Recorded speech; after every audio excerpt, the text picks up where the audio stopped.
there's a movie that just came out recently. It's called The Great Awakening. It was the Plandemic 3 movie from Mickey Willis. And, his first movie talked a little bit about, viruses and things like that. The second one talked about paper trails to Wuhan. And the third one, he really went head on with communism. And he talked about communism versus capitalism. And if you go down that route, what it leads to, how it's kind of infecting the US. I mean, Kim, my daughter's at BU now, and she came back recently and she's like, there are actually students that think communism is better there. And I was like, they're actually believing that? She's like, yeah. And if you go down that route, and this movie takes people down that route, it's all dark. And there's always someone out there that say, yeah, but this time socialism is going to be different. It's going to be different. Yeah. It never works. It never works. It's very scary because I see the same signs, Brian. I see it here in the US, the way they're leading people to schools, the universities and colleges, and now it's going into high schools.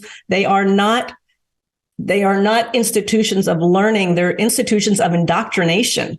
They're indoctrinating these students to start believing that, socialism and communism is great because everybody's equal. The world isn't equal. It doesn't work that way. And just the other day, we did an event at Arizona State University, and it was Robert, Dennis Prager, and Charlie Kirk of Turning Point.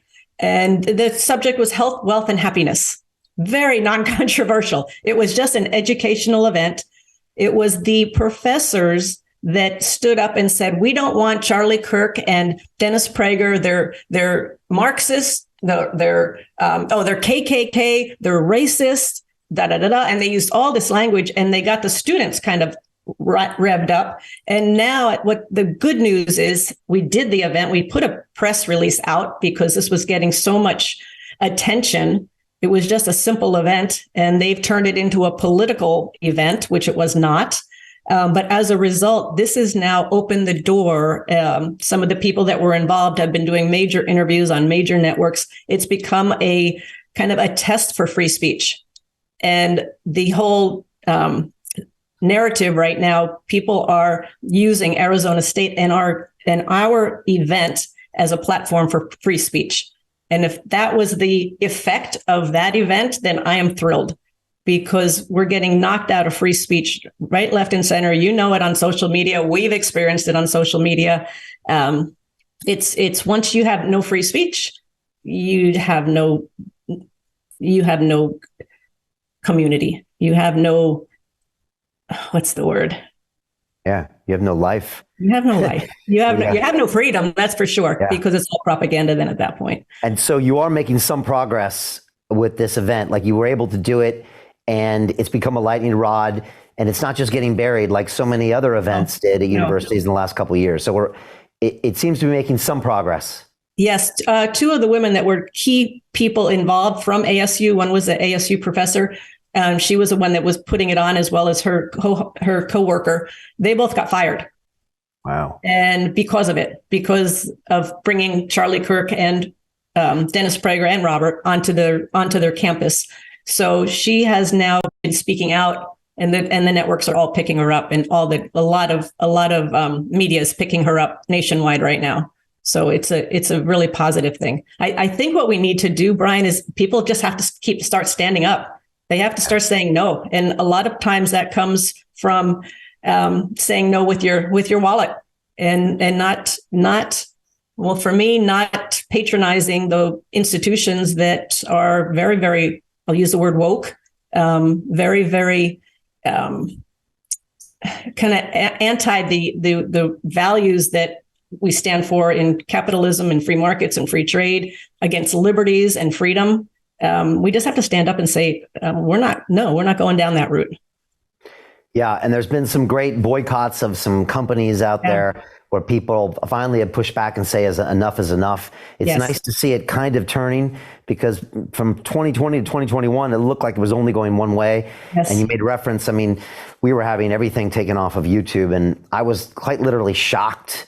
I'd spent 9 years putting anything I wanted on YouTube, and all of a sudden, one conversation was deemed violating guidelines, and then the next one, and then the next one. And, when you start taking away people's freedom of speech, everything breaks down. Yes. And we all suffer from it. Like we even saw after all the pandemic, if we had actually listened to some of these ideas, we would have saved lives. We would have made progress. And it's always the case. And so it's interesting, Kim, that you bring that up because, ownership of property and ownership of your freedom of speech are linked. They are hand in hand.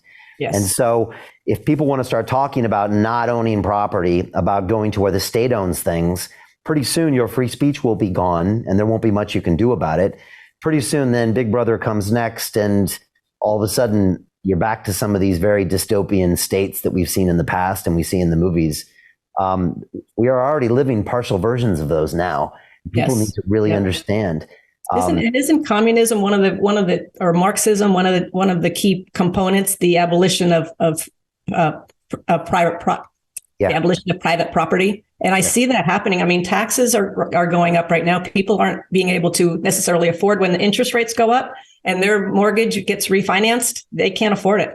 People are leaving their homes. So I see that happening, and it looks very subtle, but I'm not so sure. The banking crisis here is far from over. I think there's a plan in place for the banking crisis, which is not a healthy thing. Small banks are just getting squeezed out right and left. So we gotta keep the fight going. So Jim Rickards has just recorded a video that's not available to anyone in the public, and he's going to be talking about how this upcoming recession is going to be fast. It's going to be bloody, it's going to be nasty. But at the same time, he's going to show you how you can position yourself to profit from all of this chaos. Now, we've made this video only available to our viewers. Go to londonreal.tv/Jim. Watch that immediately. I can't say enough good things about Jim Rickards. He understands the global economic system better than any guest I've ever had on London Real. His predictions are almost uncannily true. And you can learn how to profit from his vision, from his expertise, and his understanding of economics. So go to londonreal.tv/Jim or click the link below. It's an excellent, excellent look on what's going to happen in the future and how you can position yourself to profit from that. Jim is one of the best in the business, one of my favorite guests on London Real, and he's very, very good at predicting the future and showing us all to profit from it. So click the link, and I hope you enjoy. Hey, do you want to profit from crypto? Then join my DeFi Academy. The Crypto DeFi Academy will help you create generational wealth. But don't take my word for it. Listen to my students. When I first got into crypto, I remember thinking to myself, I need to learn more.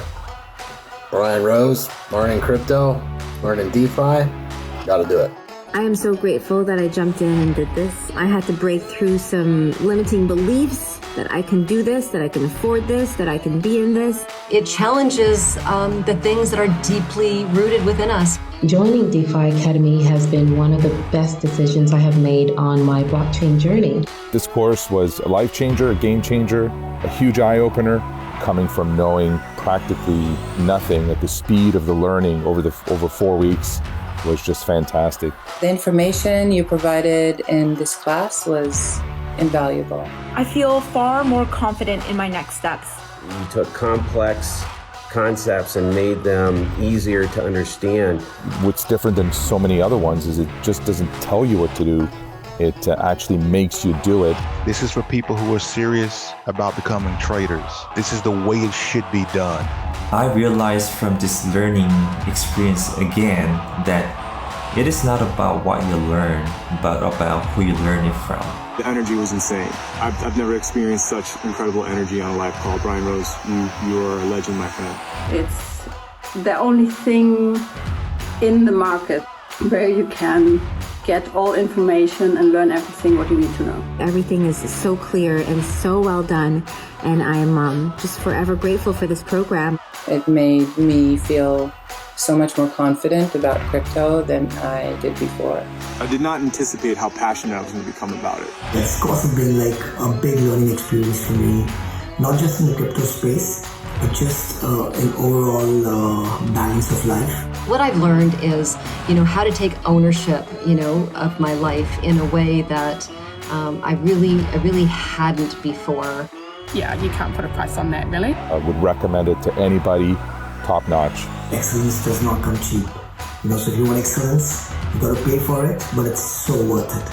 Pull the trigger. That's what this course is about. You're not going to regret it, really. It's amazing. Thank you, Brian and team. So what are you waiting for? Crypto is happening now. Click the link below, submit your application, and let me mentor you on how to create generational wealth and build the decentralized financial infrastructure of the future.